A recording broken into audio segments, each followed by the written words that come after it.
দুইটা সন্তান নিয়ে আমি বড় অসহায় হয়ে গেছি। গ্রামের বাড়িতে আসছি, আমার ঘর দরজাও নাই।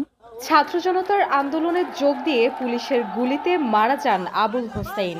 পেশায় ছিলেন একজন দিনমজুর। তাকে হারিয়ে দিশেহারা হয়ে পড়ে পরিবার। এতিম হয়ে যায় অবুঝ দুটি শিশু। একটির বয়স 10 বছর, অপরটি 7 মাস। বড় ছেলে বাবাকে হারানো কিছুটা বুঝলেও কোলের শিশুটি বাবার আদর বুঝে ওঠার আগেই এতিম হয়ে যায়। শিশুটিকে নিয়ে চরম বিপাকে রয়েছেন তার সদ্য বিধবা স্ত্রী লাকি আক্তার। ছেলে দুটির অনিশ্চিত ভবিষ্যৎ আর মাথা গোঁজার ঠাঁই না থাকায় দুঃখের সাগরে ভাসছেন আবুলের স্ত্রী।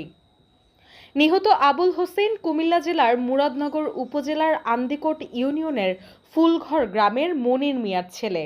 তিনি স্ত্রী আর 2 সন্তানকে নিয়ে সাভারের আশুলিয়ার বাইপাল এলাকায় থাকতেন। পেশায় রাজমিস্ত্রির কাজ করতেন তিনি। গত 5 আগস্ট সরকার পতনের দিন পুলিশের গুলিতে নিহত হন তিনি। প্রাণে মেরেই ক্ষান্ত হননি ঘাতকেরা। তার লাশের সাথে আরও 6টি লাশ ভ্যানে তুলে থানার সামনেই আগুনে পুড়িয়ে দেয়। স্থানীয় সূত্রে জানা যায়, পারিবারিকভাবে দরিদ্র পরিবারে জন্ম আবুলের। দরিদ্র বাবার ঘরে জন্ম আবুলের, গ্রামে থাকার জায়গাটুকুও নেই। স্ত্রী ও 2 সন্তান নিয়ে সাভারের আশুলিয়া এলাকায় চলে যান। সেখানে একটি ভাড়া বাসায় থাকতেন তিনি। 5 আগস্ট সাভারের আশুলিয়ার বাইপাল থেকে দিনমজুর আবুল হোসেন নিখোঁজ হন। এরপর তার স্বজনরা তাকে অনেক খোঁজাখুঁজির পর না পেয়ে থানায় জিডি করতে গেলে ফিরিয়ে দেয় পুলিশ। পরবর্তীতে 29 আগস্ট সামাজিক যোগাযোগ মাধ্যমে ফেসবুকে ভাইরাল হওয়া একটি ভিডিওতে দেখা যায় ভ্যানগাড়িতে লাশের স্তূপ করেছে পুলিশ। সেই ভিডিওতে গায়ে পড়া ব্রাজিলের জার্সি ও লুঙ্গি দেখে আবুল হোসেনকে শনাক্ত করে তার পরিবারের সদস্যরা। কিন্তু শনাক্ত করলেও লাশটি আর কপালে জোটেনি তাদের, কারণ লাশ যে নির্দয় পুলিশ সদস্যরা আগুনে পুড়িয়ে দিয়েছে। আবুল হোসেনের স্ত্রী লাকি আক্তার বলেন, আমার অবুঝ 2 সন্তানের ভরণ পোষণের দায়িত্ব এখন কে নেবে? তাদের ভবিষ্যৎ কি? আমি গ্রামে চলে আসছি। এখানে বাচ্চাদের নিয়ে থাকার মতো কোনো ঘর নেই। আমার জন্য একটি ঘর ও আয় রোজগারের ব্যবস্থা করার জন্য আমি সকলের কাছে সহযোগিতা চাই। আমার স্বামী দেশের জন্য জীবন দিয়েছে, তাকে শহীদের মর্যাদা দেওয়া হোক।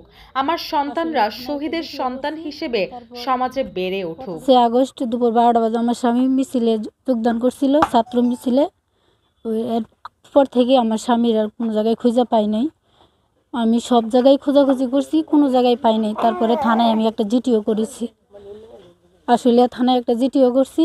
তারপর কতদিন পরে, মানে 30 তারিখ না 31 তারিখ একটা ভিডিও ভাইরাল হইলো। তারপর ওই ভিডিওতে আমার স্বামীর হাতটা দেখে আমি আমার স্বামীর চিহ্নিত করছি, কিন্তু আমার স্বামীর বডিটা আমি পাই নাই।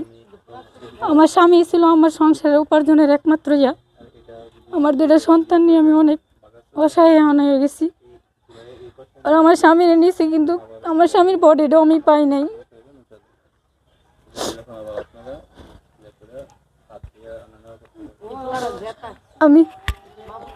আমার 2টা সন্তান নিয়ে আমি বড় অসহায় হয়ে গেছি।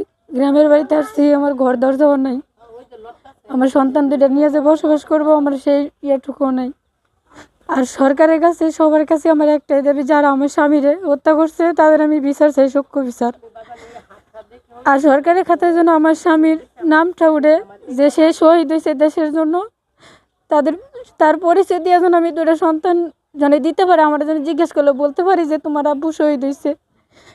আবুল হোসেনের মা সালমা আক্তার বলেন, আমি 10 মাস গর্ভে ধারণ করে তাকে জন্ম দিয়েছি। সে আমার প্রথম সন্তান। তার লাশটাও কি বুকে জড়িয়ে ধরা আমার নসিব হলো না? পুড়িয়ে দিল আমার কলিজার লাশটাকে। এই কষ্ট কারে দেখামু বাবা? এই কষ্ট আমি কারে দেখামু? আবুল হোসেন আমার প্রথম ছেলে।